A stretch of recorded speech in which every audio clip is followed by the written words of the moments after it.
¿Qué tal? Muy buenas tardes. El día de hoy vamos a continuar con la clase. Nos habíamos quedado en ver las ecuaciones de las pérdidas de energía por fricción para el flujo laminar. Sin embargo, pues no nos dio tiempo de desarrollar ningún ejemplo.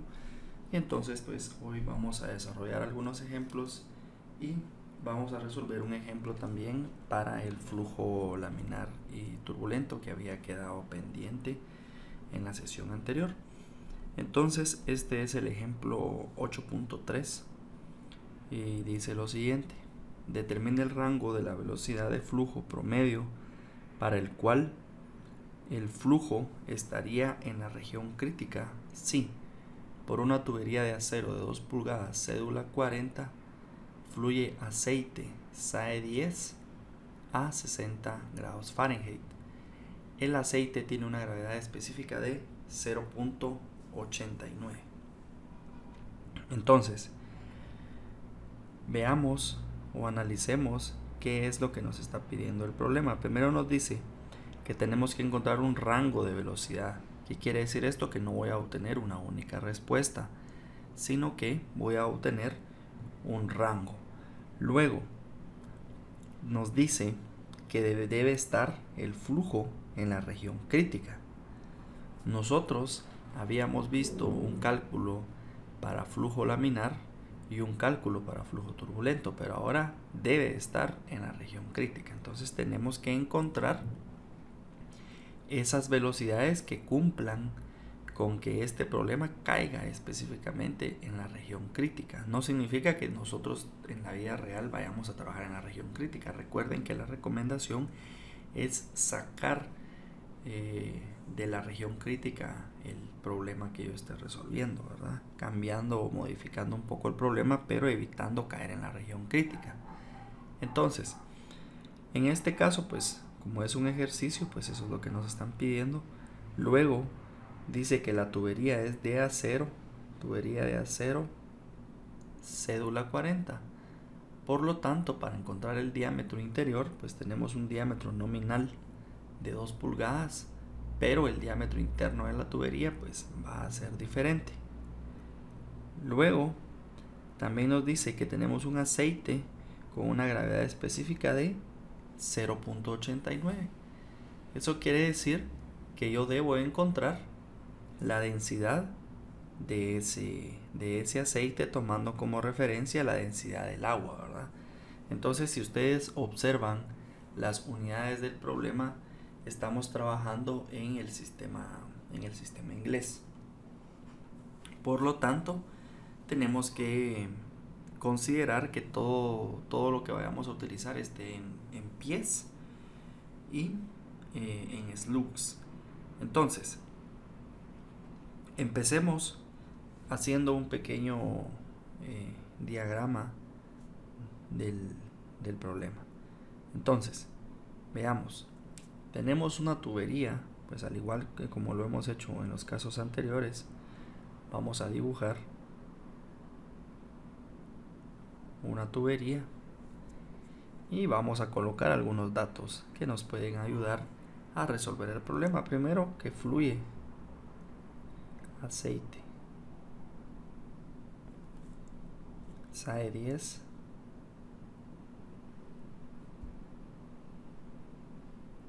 a 60 grados Fahrenheit. Luego tenemos que encontrar el rango de velocidades. Una para el flujo laminar, o mejor dicho, en el límite del flujo laminar. Eso quiere decir que el número de Reynolds a utilizar va a ser el de 2000. Y en el caso del flujo turbulento,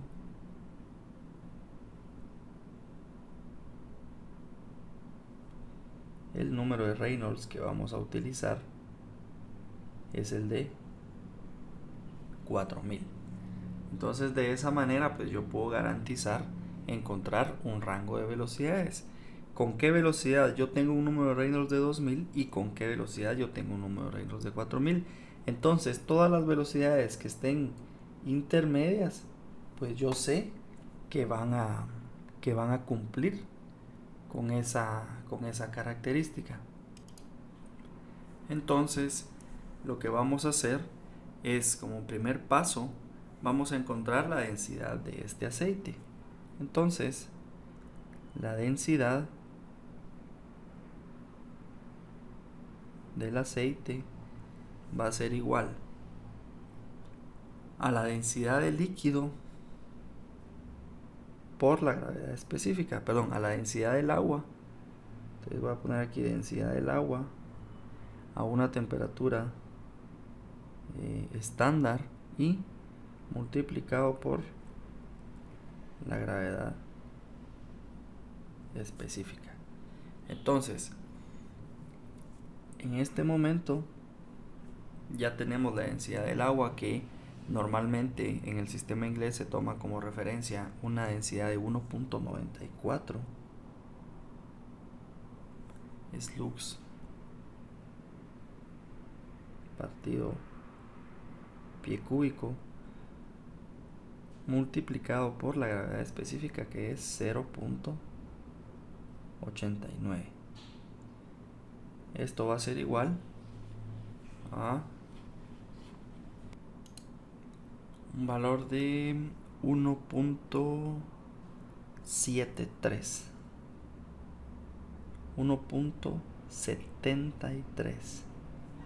slugs por pie cúbico. Luego, en las tablas del apéndice vamos a poder encontrar el diámetro interno de la tubería de acero de 2 pulgadas. Ojo, recuerden que para hacer absolutamente todos los cálculos en hidráulica se utilizan los diámetros internos. Quien utilice el diámetro de 2 pulgadas para hacer los cálculos, automáticamente está mala la respuesta, porque se deben de utilizar los diámetros internos. Este es un diámetro nominal, es un diámetro de ferretería o comercial. Por ejemplo, yo voy a la ferretería, pido una tubería de 2 pulgadas de diámetro, pero no es el diámetro con el que yo hago el cálculo hidráulico. Entonces, el diámetro, según las tablas del apéndice, para una tubería de 2 pulgadas cédula 40 de acero es de 2.067 pulgadas.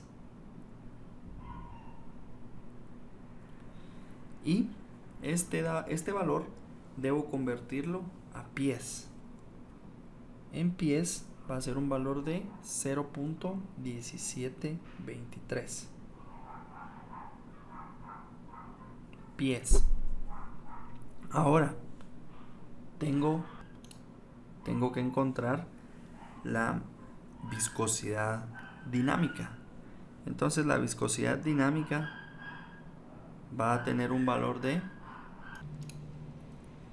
el valor de la viscosidad dinámica es de 2.10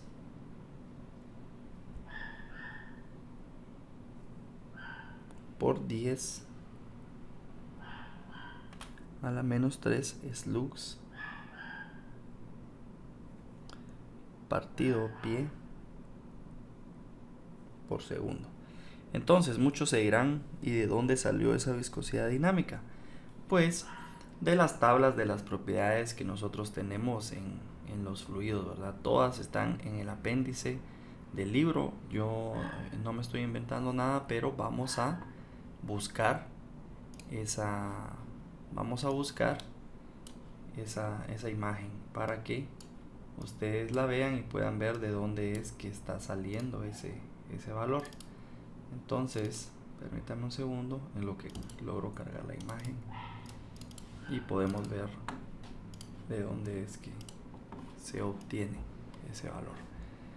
Entonces, ya con la imagen cargada en la pantalla, vamos a hacer unas líneas con un color diferente y vamos a observar aproximadamente el valor que nos va a dar de la viscosidad dinámica. Entonces, en la figura D.2, que sería en el apéndice D del libro, vamos a tener dos tablas, una para la viscosidad dinámica en el sistema internacional y otra para la viscosidad dinámica en el sistema inglés. Entonces aquí en la parte de abajo nos indica para qué sistema es cada una de las tablas. Pues aquí nos dice uso común en Estados Unidos, ya sabemos que es inglés.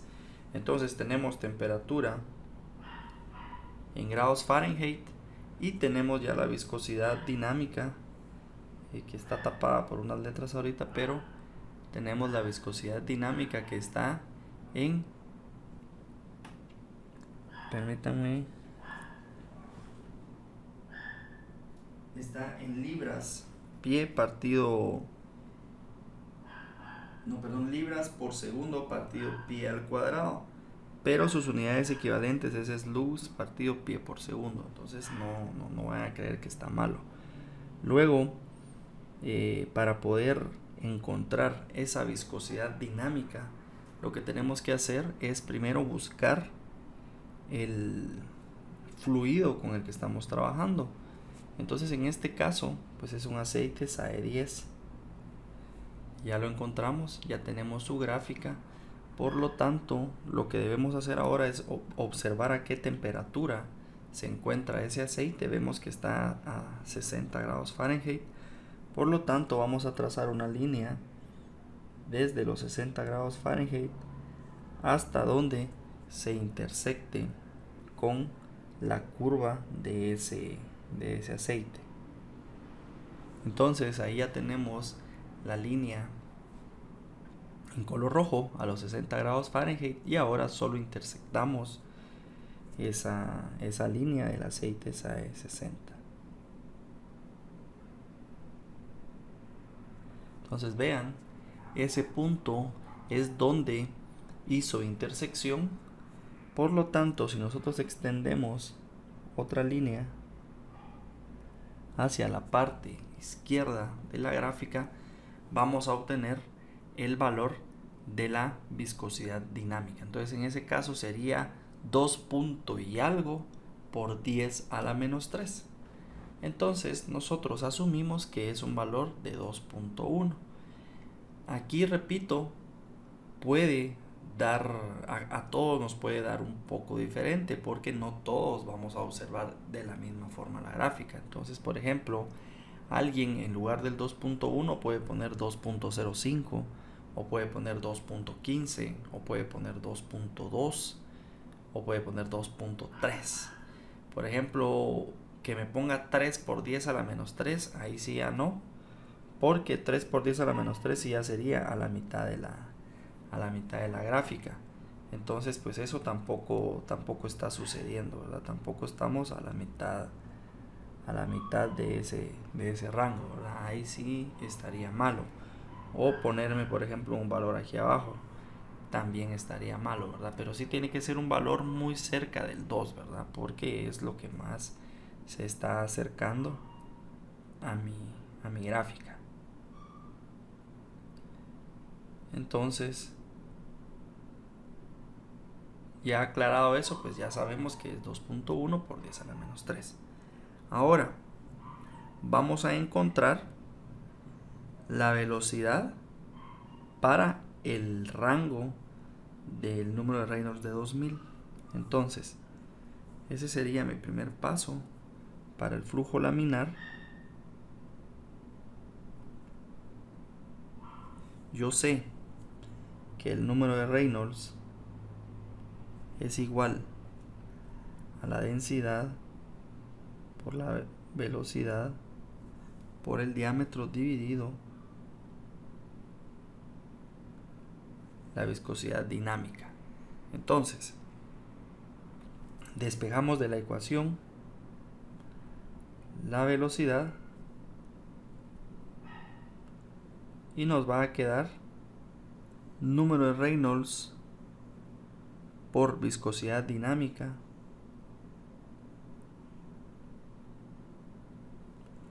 dividido densidad y diámetro. Entonces, al sustituir, vamos a tener lo siguiente. El número de Reynolds, como estamos encontrándolo para la parte crítica, va a ser el de 2000 como referencia. Luego tenemos la viscosidad dinámica, que tiene un valor de 2.1 por 10 a la menos 3 slugs partido pie por segundo, y todo esto dividido la densidad, que es 1.73 slugs por pie cúbico, multiplicado por el diámetro.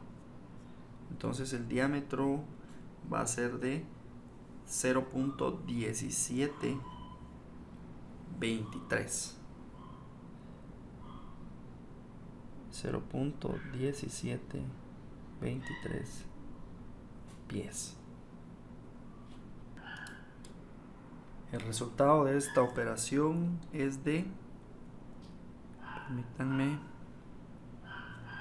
14.09 pies por segundo. En el caso del régimen turbulento, lo vamos a hacer más rápido porque el procedimiento es el mismo. Entonces la velocidad va a ser igual al número de Reynolds, que en este caso vamos a usar el de 4000, por la viscosidad dinámica, que es exactamente la misma, dividido la densidad, que es 1.73, por el diámetro, que es 0.1723. Y para el caso del flujo turbulento vamos a tener un valor de 28.18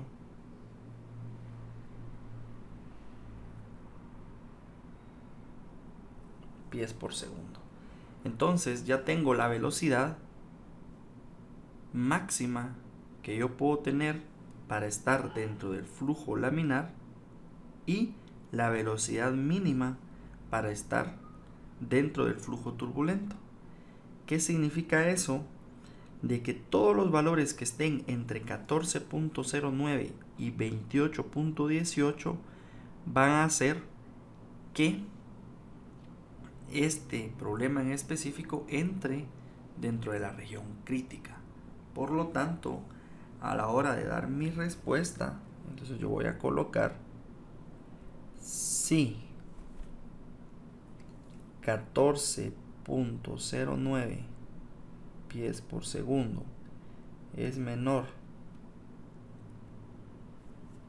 que la velocidad y esta velocidad es menor que 28.18 pies por segundo, entonces el flujo estará en la región crítica.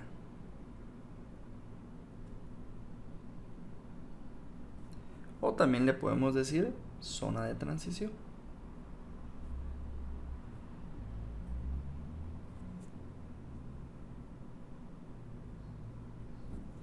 Entonces, pues este es un problema un poquito más elaborado, pero vean que sigue siendo relativamente sencillo. Únicamente para poder encontrar ese rango, pues tuvimos que encontrar las velocidades que hacían que el régimen laminar, o que se encontrara en un régimen laminar, y las velocidades que hacen que se encuentre en un régimen turbulento. Entonces las intermedias son las velocidades que van a hacer que el sistema esté sometido a una región crítica o una zona de transición.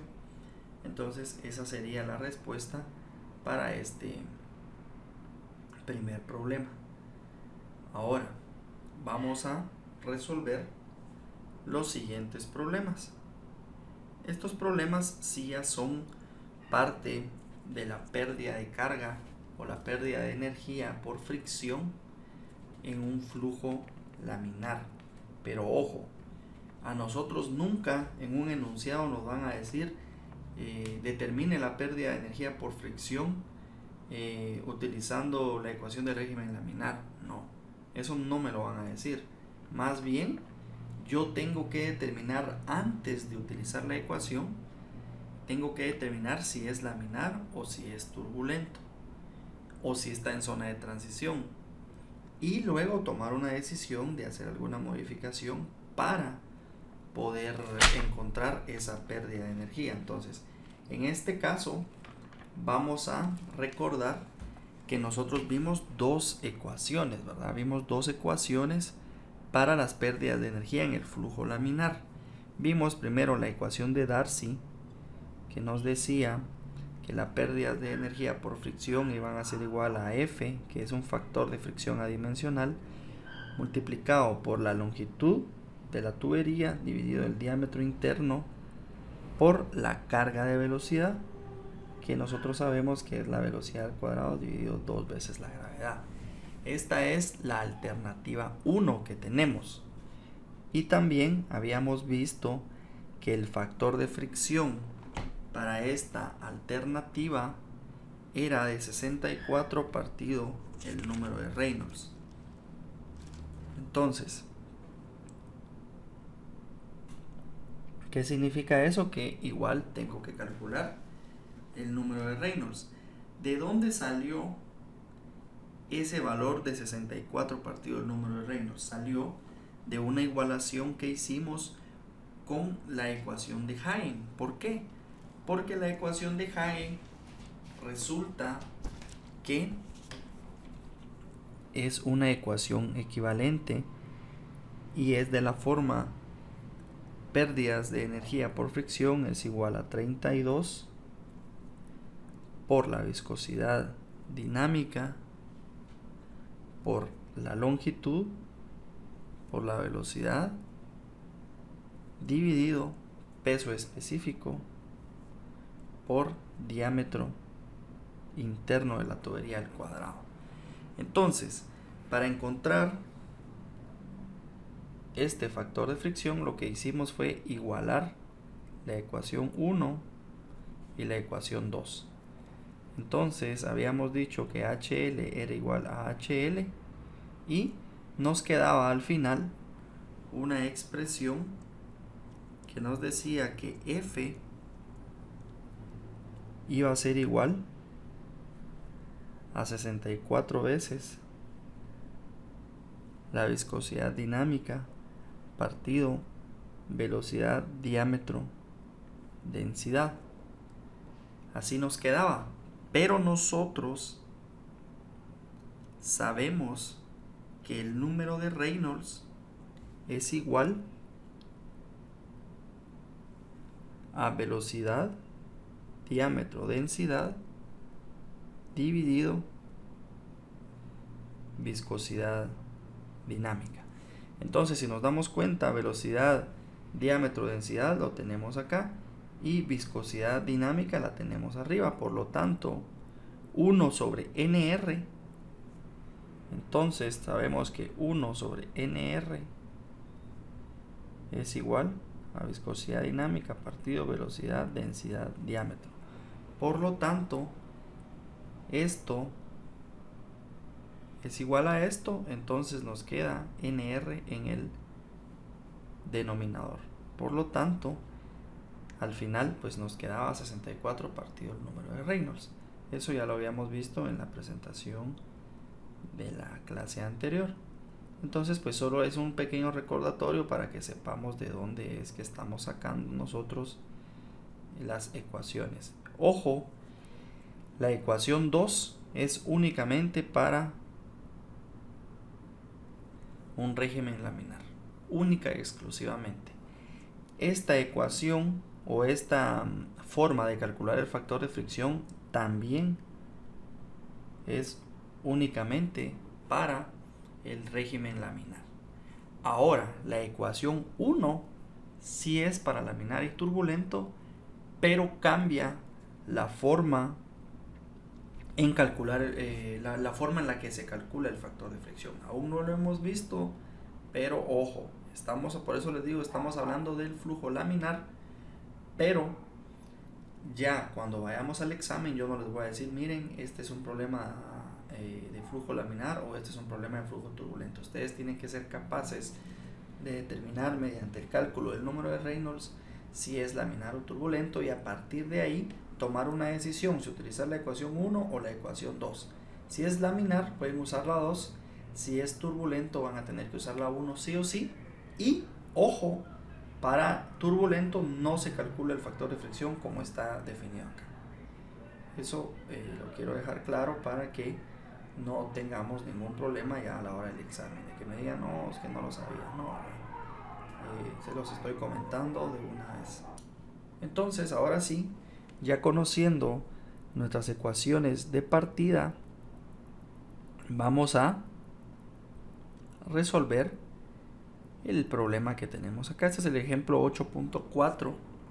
Son los ejemplos normalmente del libro los que yo agarro para que todos tengamos claro, y pues si ustedes en algún momento pues no les queda clara la explicación acá, puedan revisarlo en el libro y de repente pues ahí se me escapó algo importante o algo que quizá a ustedes les hubiera ayudado a comprender un poco más. Entonces, veamos.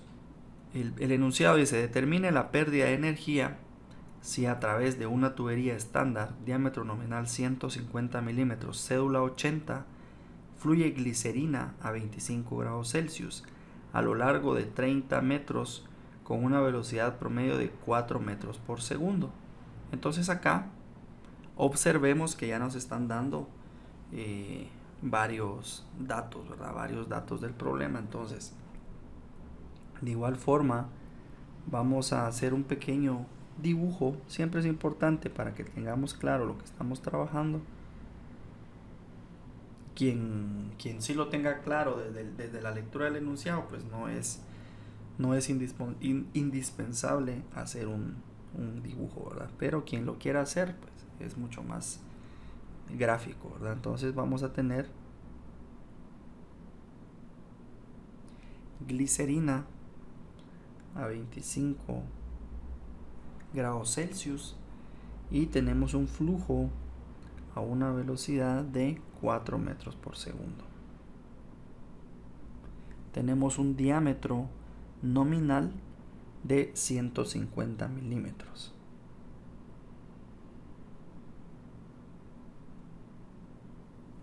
De una tubería cédula 80. Por lo tanto, recuerden que ese es el parámetro de referencia, pero no es el diámetro interno de la tubería. Por lo tanto, vamos a tener que calcular ese diámetro. Otro dato que me están dando es el de la longitud de la tubería. Tenemos 30 metros de longitud de tubería. ¿Para qué me va a servir la longitud? Para determinar la pérdida de carga, ¿verdad? Porque la pérdida de carga va a estar en función de la longitud, también de la velocidad, del tipo de fluido que tengamos y del diámetro. Entonces, en este momento vamos a determinar el número de Reynolds. Es indispensable que nosotros calculemos el número de Reynolds. Por lo tanto, vamos a irnos a los apéndices donde tenemos las propiedades de los líquidos y vamos a ver que la glicerina a 25 grados Celsius tiene una densidad igual a 1258 kilogramos sobre metro cúbico. Asimismo, vamos a tener que la viscosidad dinámica va a ser igual a 9.60 por 10 a la menos 1 kilogramos partido metro por segundo.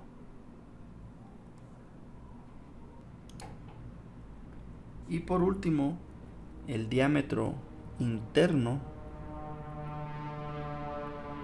será igual a un valor de 146.3 milímetros.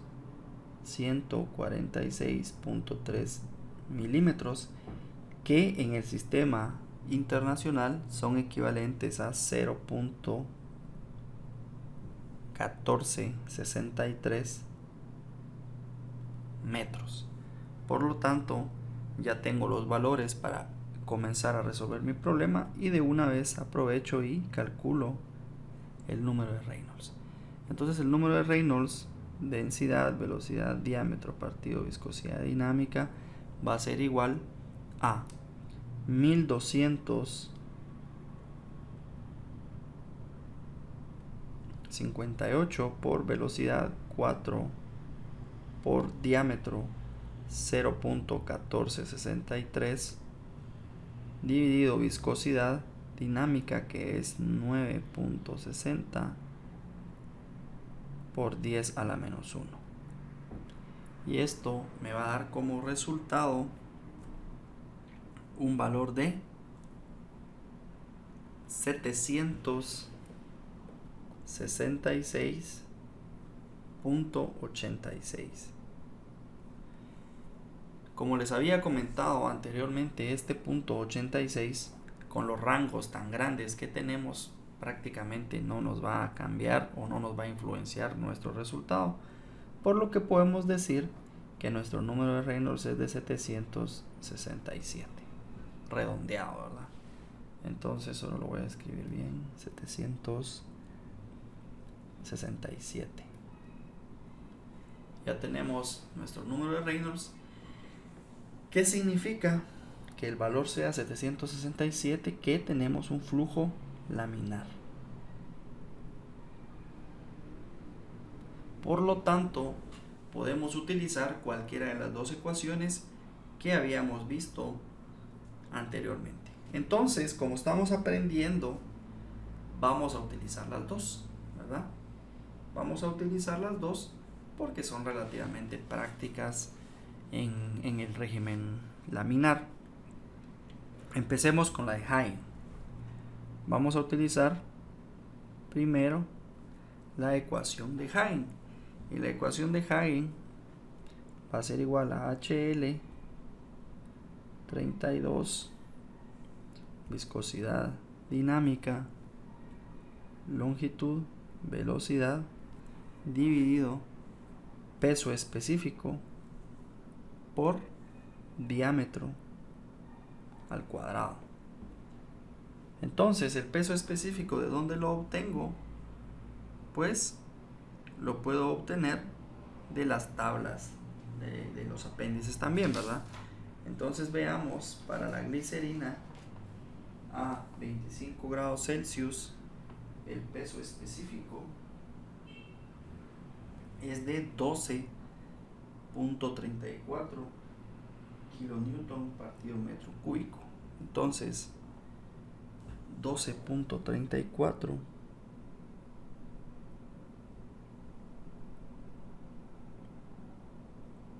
kilonewton partido metro cúbico. ¿Cómo pude haber encontrado también cómo pude haber encontrado el peso específico de ese líquido? Pues yo sé que el peso específico es igual a la densidad por la gravedad. Entonces la densidad es 1258 kilogramos sobre metro cúbico por la gravedad, 9.81 metros sobre segundo al cuadrado, y al hacer esa multiplicación me da un valor de 12.340.98 newton sobre metro cúbico. Entonces, si nosotros observamos, tanto obteniéndolo de la tabla como obteniéndolo calculado, pues es el mismo valor, ¿verdad? Si yo corro los puntos decimales, tengo 1, 2, 3. 12.34 por 10 a la 3 newton sobre metro cúbico, y 10 a la 3 equivale a kilo. Por lo tanto, es equivalente. Ahora vamos a sustituir los valores y tenemos que HL va a ser igual a 32 por 9.60 por 10 a la menos 1 por la longitud 30 metros por la velocidad 4 metros por segundo dividido peso específico 12.340 98 por diámetro al cuadrado, ojo, diámetro interno 0.1463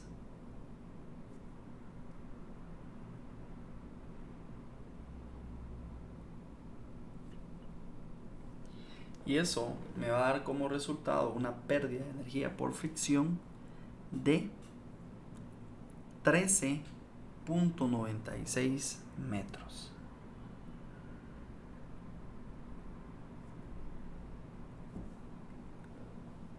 Y de esa manera yo puedo calcular mi pérdida de energía. Ese valor también puede estar en unas dimensionales de Newton metro partido Newton, pero no es tan común. Lo común es expresarla en unidades de longitud. Entonces tengo 13.96. Vean, esa pérdida de energía es un poco alta. ¿Por qué? Por ejemplo, yo sé que tal vez me estoy adelantando un poco, pero cuando nosotros tenemos un sistema de distribución de agua potable, tenemos un depósito o un tanque, pues en este caso un tanque elevado para no hacernos tantas bolas, y tenemos viviendas a quienes les vamos a dar el servicio. Uno de los conceptos que vamos a aprender más adelante es el concepto de la carga. La carga disponible es la diferencia de elevaciones entre los puntos donde yo voy a dar consumo y de dónde viene el agua, ¿verdad? Porque el agua va a estar en la parte superior. Entonces, supongamos que esa torre es de unos 10 metros. Entonces, la carga disponible que yo tengo en mi sistema es de 10 metros. Y supongamos que son las mismas condiciones del problema que yo tengo acá. Entonces yo de energía disponible para ese sistema yo tengo 10 metros. Pero ojo, si al momento de que sale la tubería del tanque y recorre una distancia, suponiendo aquí tenemos 10 metros de tubería y aquí tenemos otros 20 metros de tubería, estamos recorriendo los 30 metros que me está diciendo el problema, ¿verdad? Y vamos a manejar el mismo diámetro nominal. ¿Qué sucede en ese caso? Nos vamos a dar cuenta de que las pérdidas de energía por fricción, ojo, los 13.96 metros de pérdida de energía son superiores a la carga disponible que yo tengo. ¿Qué significa eso? Significa que a las viviendas no les va a estar llegando el agua por presión, porque no se cumple con una presión positiva. Si yo hago un análisis, yo en el punto de consumo voy a tener una presión de menos 3.96 metros. Esa es una presión negativa. Las presiones negativas, en lugar de favorecer el flujo del agua, lo disminuyen o lo, como les dijera yo, evita que fluya el agua, porque se genera una contracción dentro de la tubería, provocando que no haya un flujo. Obviamente sí va a llegar el agua. ¿Por qué digo yo que sí va a llegar el agua? Porque al momento de que se detiene el flujo, la velocidad se vuelve cero, ¿verdad?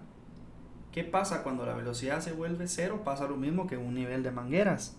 Quien ya ha trazado algún nivel de mangueras alguna vez, pues tienen una manguera, colocan unas reglitas, una escala y van marcando, ¿verdad? Entonces, ¿qué pasa? Como esa es una condición estática, entonces normalmente el nivel del agua se mantiene. Eso mismo sucedería en el caso del ejemplo. Se mantendría el nivel del agua, por lo tanto, si yo tengo un desnivel de 10 metros, seguramente pues el agua va a llegar a la casa, ¿verdad? Bajo condiciones estáticas. Pero Ya hablando de una condición de servicio, el sistema va a ser ineficiente. ¿Por qué? Porque va a llegar el agua cuando en el momento que agarre que supere la pérdida de energía a la presión disponible o carga disponible, se detiene y se mantiene así, intermitente. Llega, se va, llega, se va, llega, se va, llega, se va. Por lo tanto, nadie va a poder utilizar un aparato sanitario que necesite una presión constante adecuada para poder funcionar. Ejemplo, los calentadores de agua. Cuando nosotros nos estamos bañando y no hay suficiente presión, pues o no calienta o calienta demasiado, ¿verdad? Entonces, y pasa al revés. Si tenemos demasiada presión, no calienta. Cae un montón de agua, pero no calienta, ¿verdad? Entonces, por eso existe un rango de funcionamiento. Y más que todo, me gustaría ya empezarles a explicar esto porque es parte de lo que vamos a ver ya más adelante, ¿verdad? Más adelante sí ya vamos a ver problemas específicos donde ya analicemos esta situación, pero es interesante que ustedes pues vayan viendo que todo esto ya es aplicado. O sea, esto que en el libro los ejemplos sean como muy de ficción, pues no significa que no sea algo que ya esté aplicado, ¿verdad?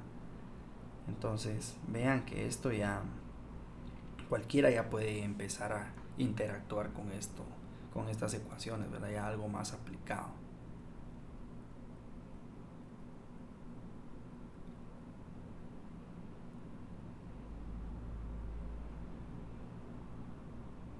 Muy bien. Ahora vamos a ver la segunda alternativa que tenemos, que es la alternativa de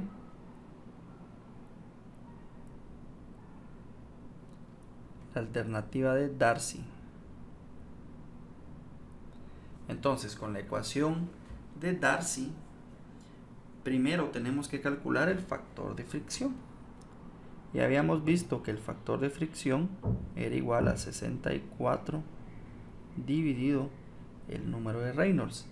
Y tenemos que el número de Reynolds es igual a 767. Por lo tanto, el factor de fricción, 64 dividido 767, 0.0834.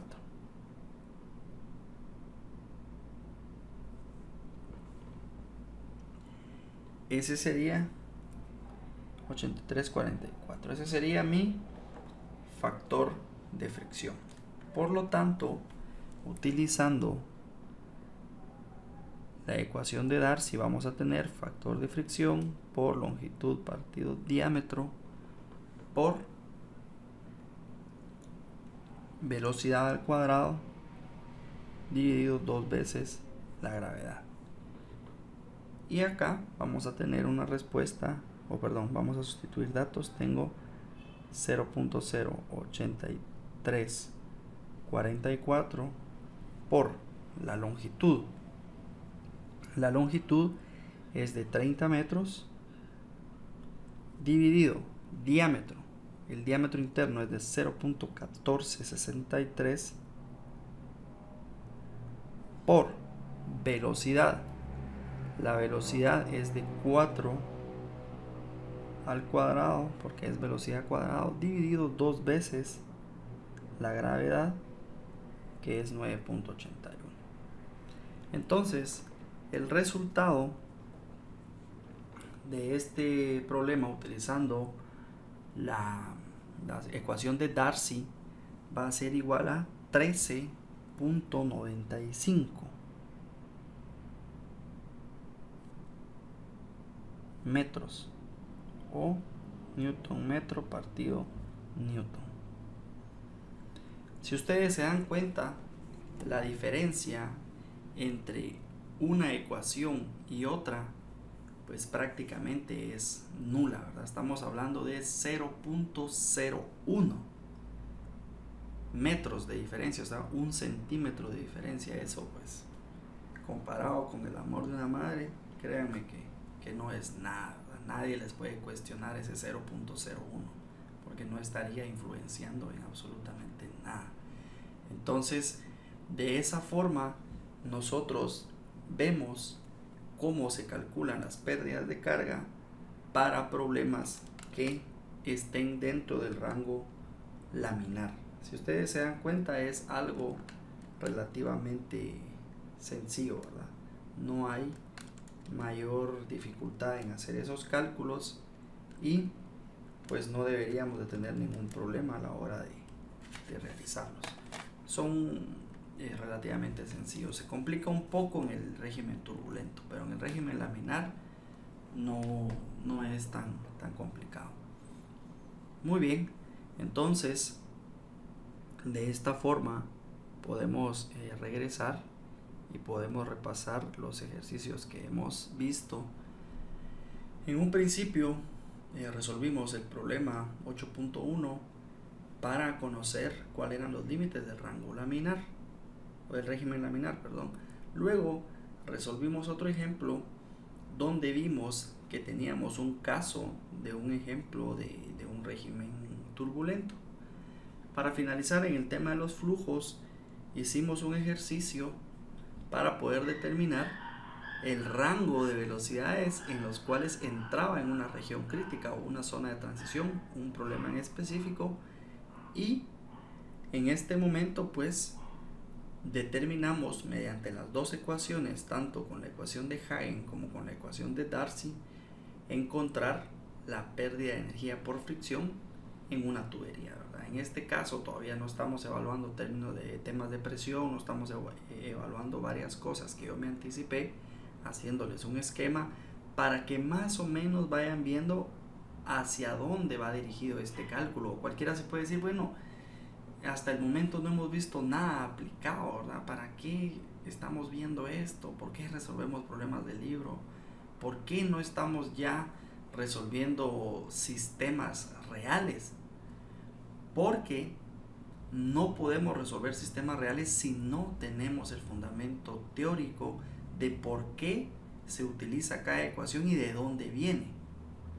Posteriormente, cuando entremos a ver el método de Hardy-Cross, cuando empecemos a ver redes abiertas de tubería, es allí, en ese momento, cuando empezamos a resolver problemas reales.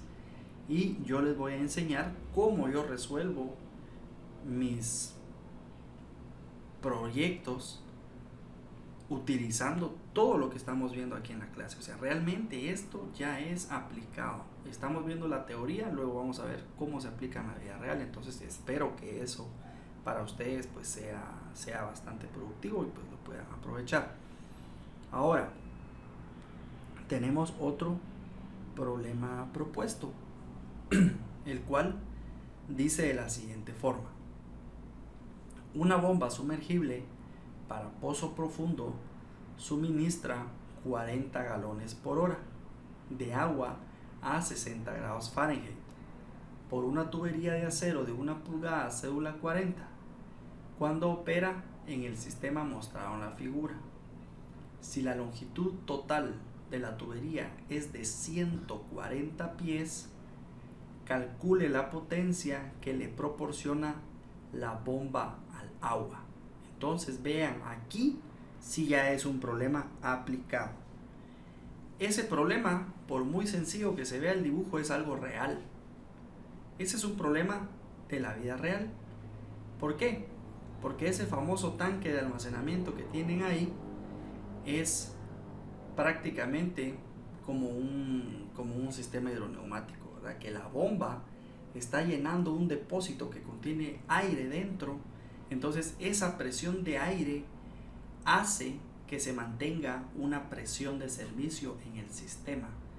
Eso significa de que aquí esto se puede simular como un sistema hidroneumático donde la bomba inyecta agua al depósito, el depósito se comprime, la bolsa de aire se comprime tanto que alcanza cierta presión. En ese momento que alcanza cierta presión se apaga el sistema, empieza a hacer la distribución. Conforme se va teniendo consumo, pues esa bolsa de aire va disminuyendo, va perdiendo presión. Entonces en el momento que encuentra una presión mínima, vuelve a arrancar el sistema. Así funciona el sistema hidroneumático.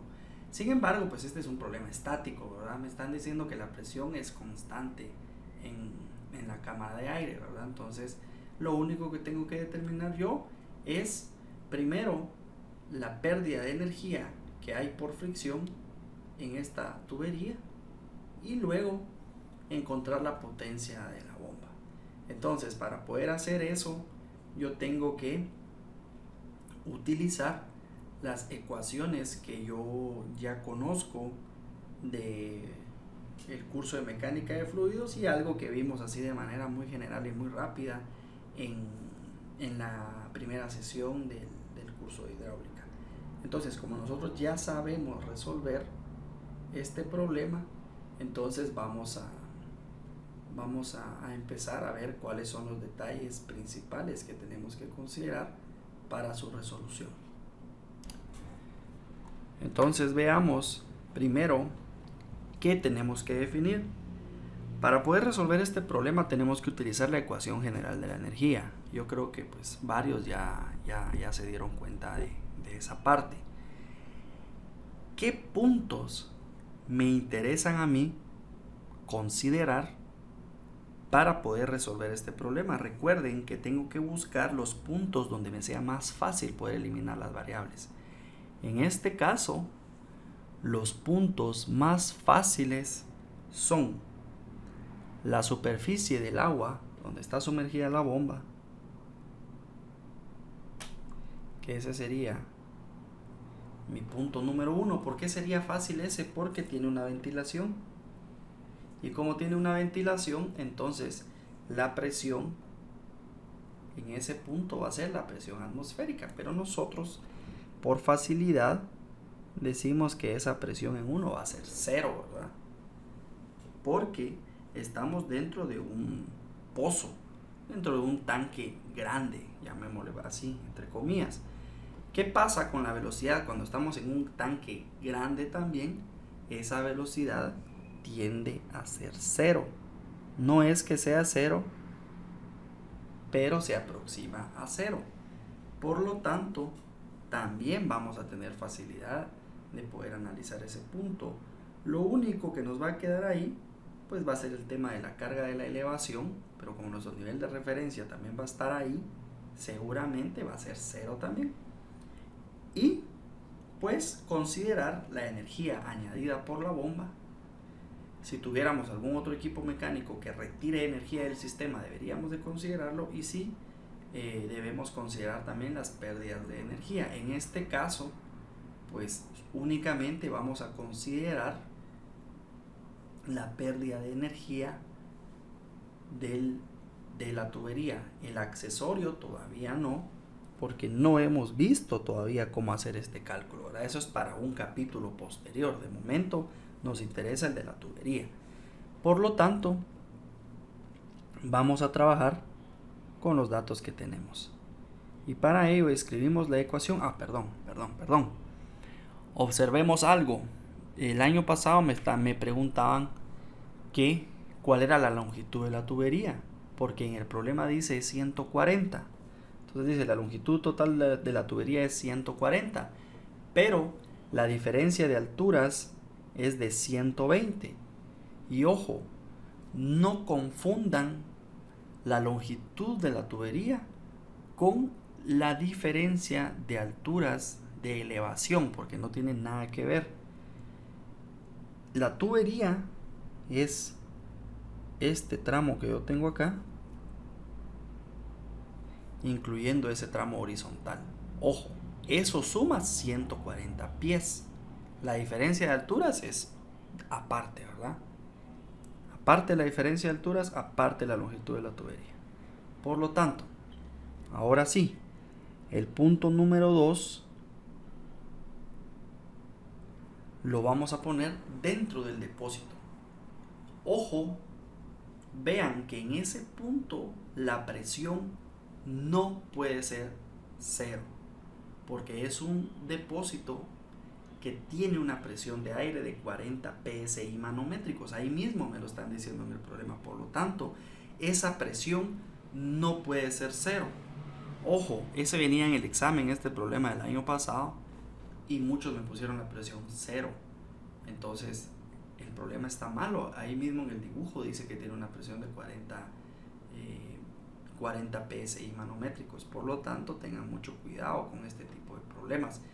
Si este depósito, si en el punto número 1 hubiera alguna cámara de aire que tuviera alguna presión interna, tampoco la presión ahí podría ser cero.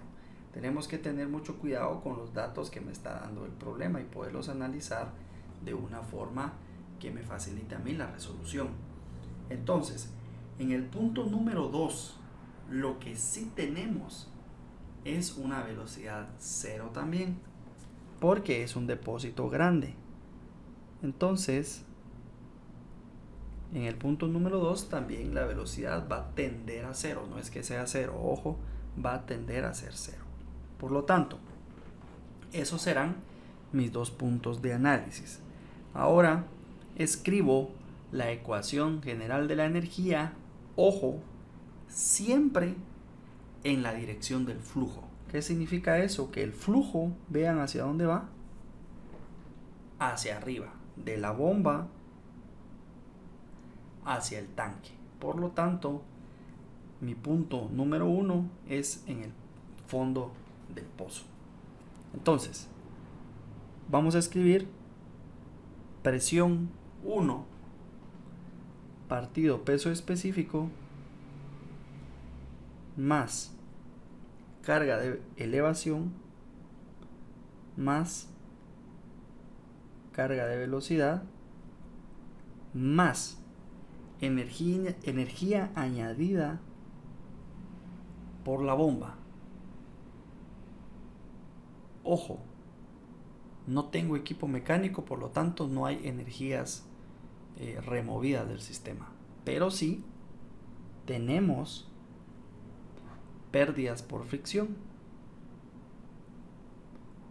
Entonces le restamos las pérdidas y eso va a ser igual a la presión en 2 partido el peso específico.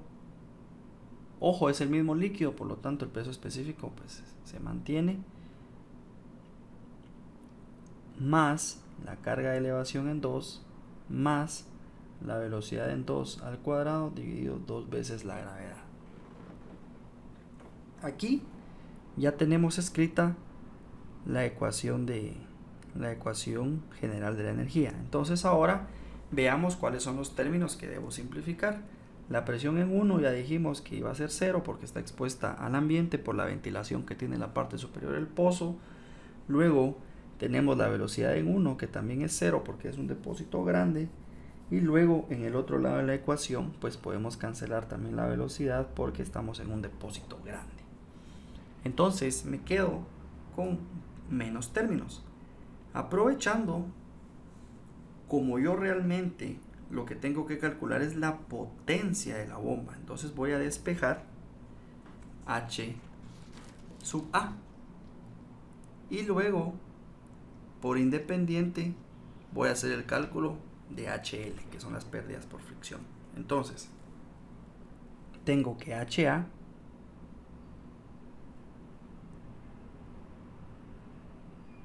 va a ser igual a la presión en 2 partido el peso específico más Z2 menos Z1. ¿Por qué? Porque esta está en su lado sumando y esta va a pasar al otro lado a restar. Más las pérdidas de energía por fricción. De esa manera, yo ya conozco la forma de poder calcular esa energía que necesita la bomba para poder hacer llegar el agua hacia ese depósito. Ojo, H sub A sería solo la energía añadida. Luego calculo la potencia, ¿verdad? Entonces, ahorita que ya tengo y que ya conozco la ruta, voy a empezar a encontrar todos los valores que me van a ayudar a resolver mi problema, ¿verdad?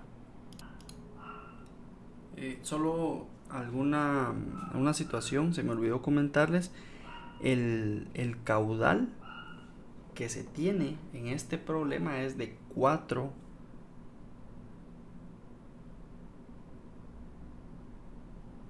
galones por hora, no es de 40. Entonces, vamos a tener que el caudal va a ser igual 4 galones por hora. Lo que voy a hacer es hacer la conversión de una vez. Como estamos trabajando en el sistema inglés, lo voy a pasar a pies cúbicos por segundo. Entonces, yo voy a utilizar la conversión larga. Entonces yo tengo que una hora es equivalente a 3600 segundos y cancelo las horas. Ahora, un galón tiene 3.785 litros por 1000 litros hacen 1 metro cúbico, y 1 metro cúbico es equivalente a 3.2808 pies elevado al cubo. Por lo tanto, litros con litros, metros cúbicos, galones, me queda solo pie cúbico y segundo. Entonces el valor del caudal va a ser de 1.485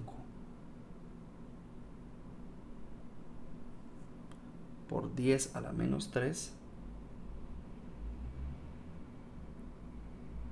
pies cúbicos partido segundo. Ese va a ser el valor de arranque para poder determinar la velocidad con la que fluye el agua. ¿Por qué? Porque tengo también el diámetro. Me dicen que es una tubería de acero de 1 pulgada, cédula 40. Entonces puedo calcular la velocidad, y la velocidad la calculo con la ecuación de caudal partido área, ¿verdad? Que es la ecuación de la continuidad. Entonces, velocidad igual a caudal partido área. Pero ustedes me van a decir, bueno, pero ni siquiera tenemos el diámetro interno de la tubería. Pero el área, recuerden que también la podemos obtener directo del apéndice. Entonces, si nos vamos al apéndice, buscamos la tubería de acero cédula 40 para un diámetro nominal de 1 pulgada. Tenemos un área en pies de 0.006. Sería el área en pies cuadrados, ¿verdad? Entonces vamos a aprovechar que tenemos los apéndices, y el caudal es 1.485 por 10 a la menos 3 dividido 0.006. Vamos a ver. Sí, 0.006 pies cuadrados, y arriba son pies cúbicos por segundo. Entonces esa velocidad va a ser igual a 0.25 pies por segundo. Entonces tengo 1.485 por 10 a la menos 3 dividido 0.006, 2.2475, 0.25, para no hacernos bolas.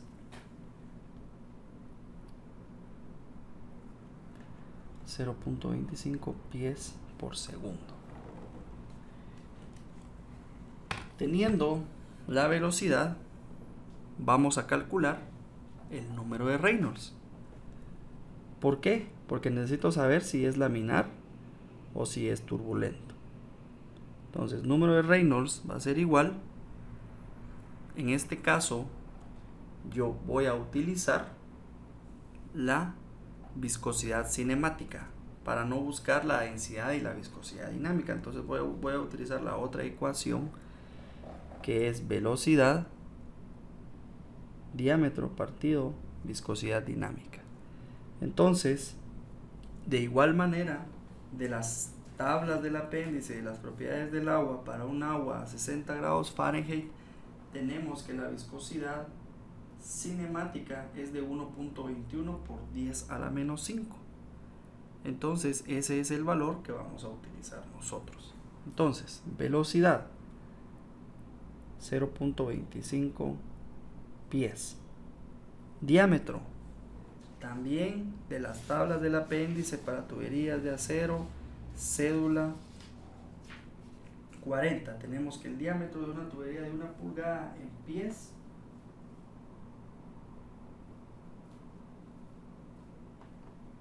es de 0.0874.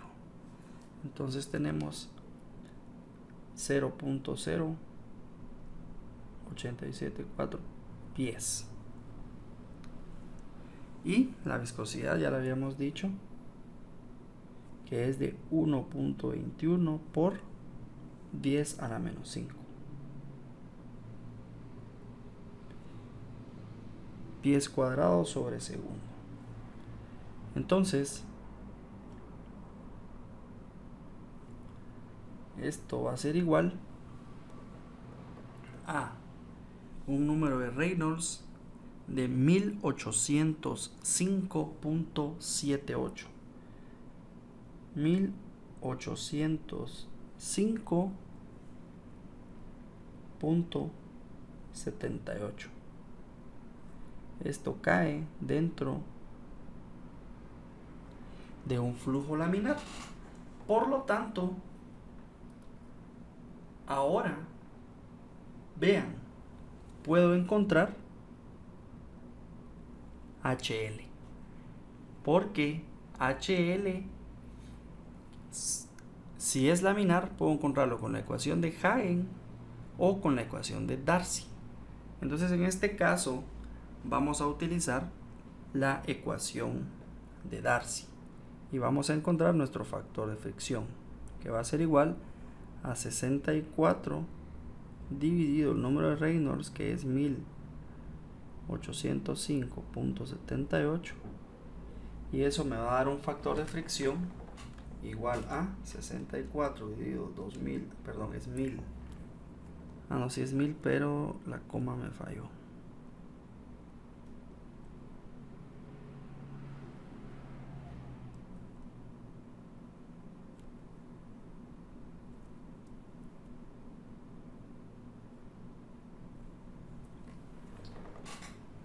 $1805.78.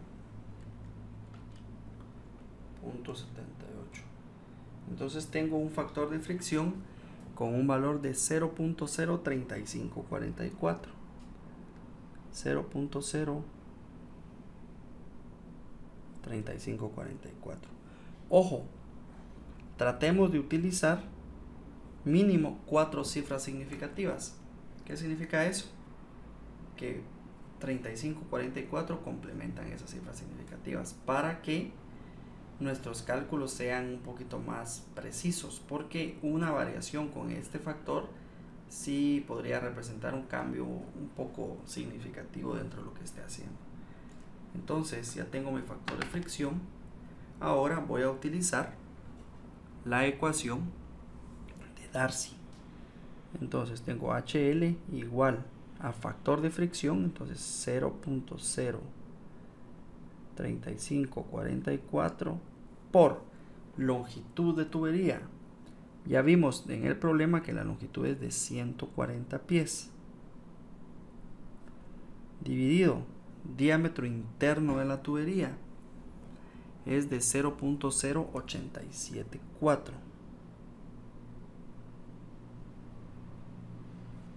0.0874. Y ahora me hace falta la velocidad al cuadrado dividido 2 veces la gravedad. La velocidad es de 0.25 pies por segundo al cuadrado dividido 2 veces la gravedad, que en este caso, como es el sistema inglés, es de 32.2.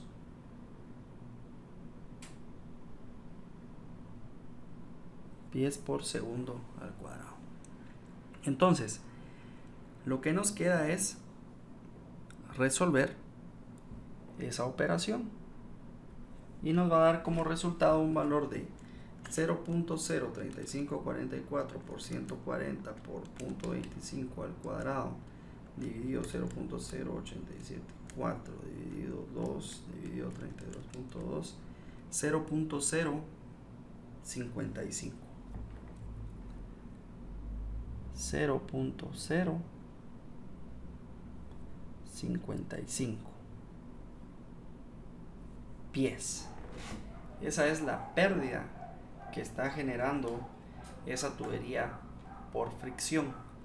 Ojo, vean que aquí es muy importante la velocidad del flujo porque está elevada al cuadrado. Esa velocidad de 0.25 no es nada comparado, por ejemplo, con una velocidad de 5 pies por segundo. Hagamos el ejercicio. 0.03544 por 140 por, digamos que el agua está fluyendo a 5 pies por segundo, entonces 5 al cuadrado, luego dividido 0.0874 dividido 2 dividido 32.2. Si nosotros tuviéramos una velocidad de 5 pies por segundo, estaríamos teniendo una pérdida por fricción de 22.04 pies a una velocidad de 5 pies por segundo. Vean lo que creció. Estamos hablando de casi cero, porque 0.05 pies, 0.055 pies dividido 3.2808, estamos hablando de como 1.6 centímetros. Es una nada, ¿verdad? Comparado con los 22.04. Estamos hablando de casi 7 metros de presión, de pérdida, cuando tenemos una velocidad de 5. Entonces, es ahí donde nosotros ya tenemos que empezar a jugar con nuestros criterios, ¿verdad? Estos criterios los van a aprender ustedes en ingeniería sanitaria. Aquí solo van a aprender a calcular, pero en ingeniería sanitaria tienen que utilizar criterios, ya son criterios de diseño y cumplir con factores de normativa.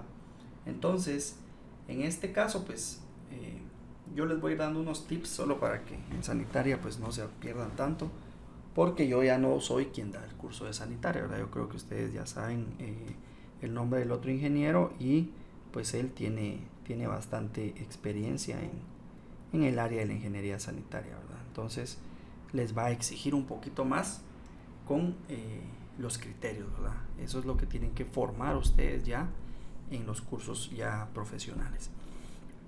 Entonces, ya teniendo el cálculo de HL, ahora lo que me queda es calcular HA. Y HA, según lo que habíamos visto, es presión en 2 partido el peso específico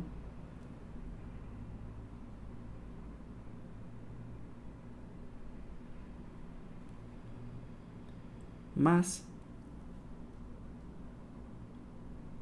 Z2 menos Z1 más HL. Ojo, HL ya lo calculamos, ¿cierto? Entonces, lo que tengo que hacer prácticamente ahorita es ir sustituyendo valores.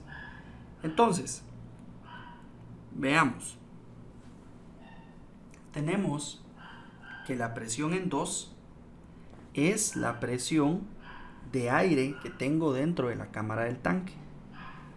Tengo 40 PSI manométricos, pero recuerden que PSI son libras por pulgada al cuadrado. Y yo estoy trabajando en el sistema inglés donde trabajo libras sobre pie cuadrado. Por lo tanto, esos PSI los tengo que convertir. Entonces, tengo que HA va a ser igual a la presión en 2. Tengo 40 libras sobre pulgada cuadrada. por,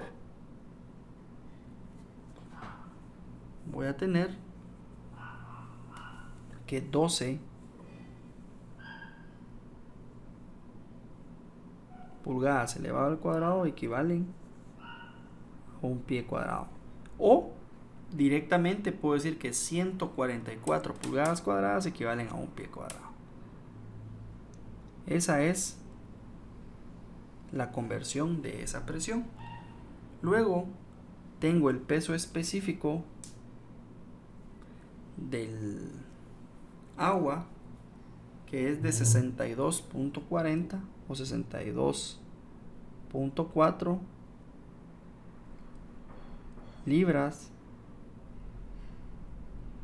sobre pie cúbico. Y ahí ya tengo mi primera expresión. Luego, Z2 menos Z1. Ojo, defino mi nivel de referencia. Mi nivel de referencia va a ser igual a 0 en el punto 1. Por lo tanto, Z2 menos Z1 es exactamente igual a 120 pies. Por lo tanto, voy a tener acá 120 pies, que es Z2 menos Z1. Y por último, HL, que es 0.055. 0.055. Entonces, de esta manera yo ya tengo el valor de la energía añadida a este sistema.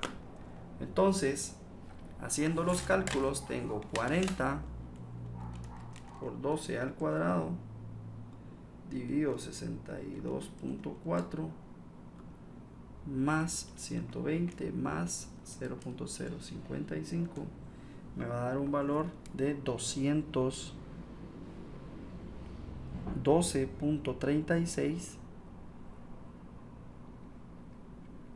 pies.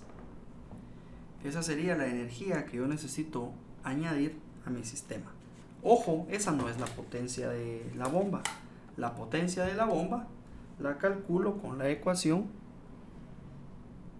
Potencia va a ser igual a la energía añadida por el peso específico del líquido por el caudal. Energía añadida 212.36 pies por peso específico 62.4 libras sobre pie cúbico por caudal.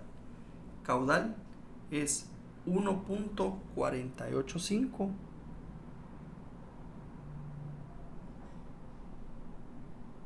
por 10 a la menos 3 pies cúbicos sobre segundo. De esa manera yo tendría el valor de mi presión, pero no sería en las unidades que yo lo quisiera. Por lo tanto, si yo quiero convertir de una vez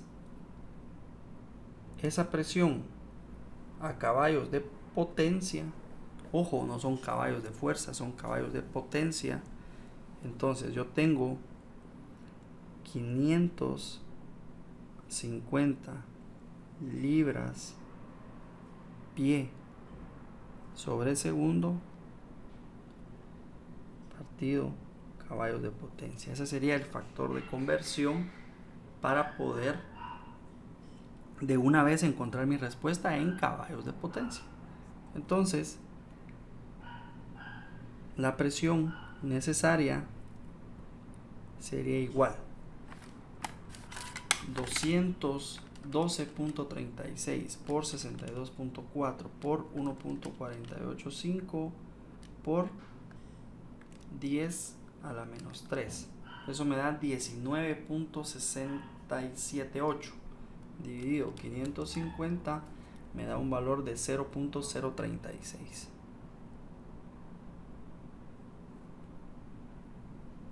HP, caballos de potencia.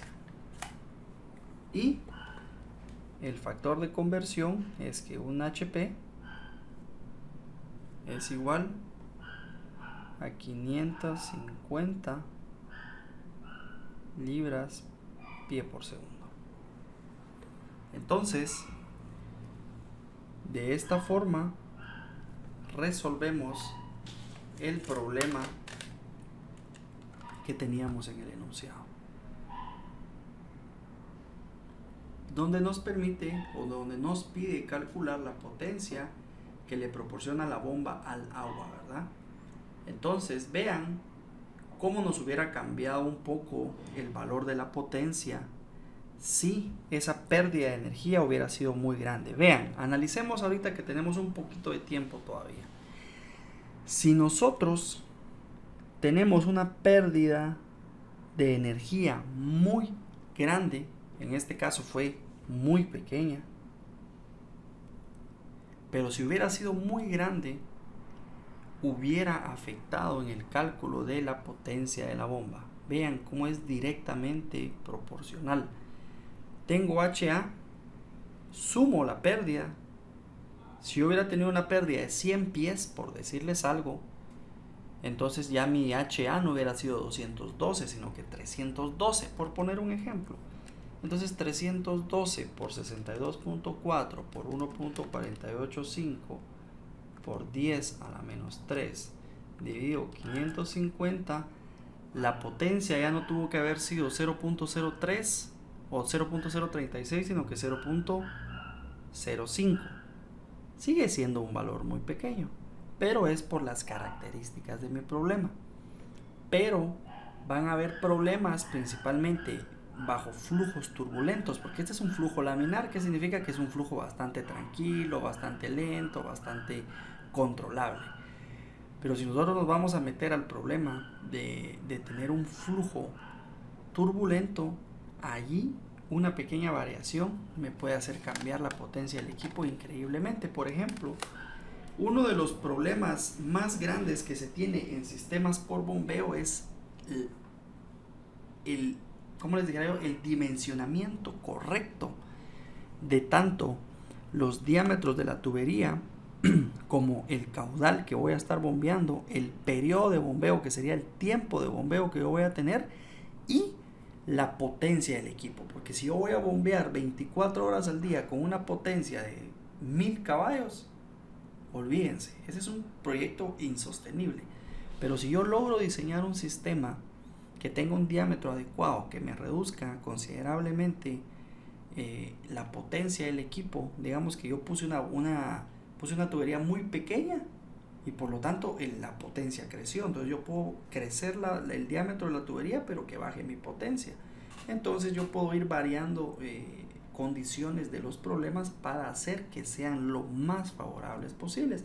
Entonces si yo lograra variar y pudiera decir que voy a tener un equipo, una bomba de unos 200 caballos, por decirles algo, pero voy a bombear 6 horas al día y tengo poca pérdida por fricción, entonces ese proyecto seguramente puede ser viable. Ojo, siempre y cuando pues existan suficientes conexiones que puedan pagar ese costo, ¿verdad? Porque eso ya depende mucho de la administración, operación y mantenimiento de sistemas de agua, que de momento no los voy a confundir con eso porque no es el objetivo, pero sí quiero que vean que es muy importante estas pérdidas, ¿verdad? Estas pérdidas es importante considerarlas porque me pueden variar el dimensionamiento de mis equipos, ¿verdad? Mientras más pequeños sean los equipos, mucho mejor, porque voy a tener bajo costo de energía eléctrica, que es lo que nosotros estamos buscando, que sea económico.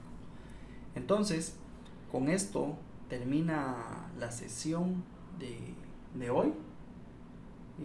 Espero que me manden sus apuntes. La asistencia, ojo,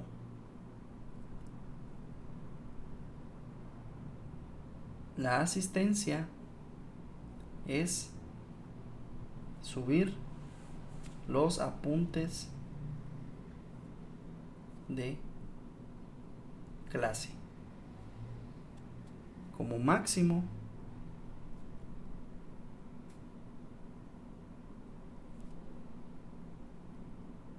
a las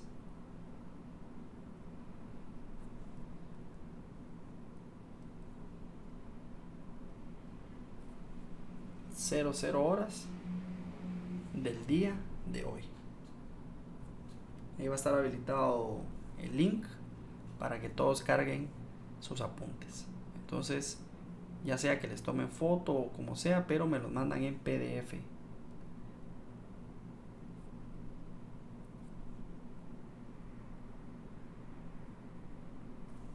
Y que esté ordenado, por favor. No me vayan a mandar la última hoja primero, la primera después y la tercera de último, ¿verdad? Tiene que estar en orden. Entonces, eso sería todo. Nos vemos el día miércoles ya de forma presencial, clase en vivo. Y pues esta la van a ver diferida, pero se estrena a la misma hora del curso en el portal de YouTube. Entonces, que tengan una buena noche y nos vemos el día miércoles. Hasta luego.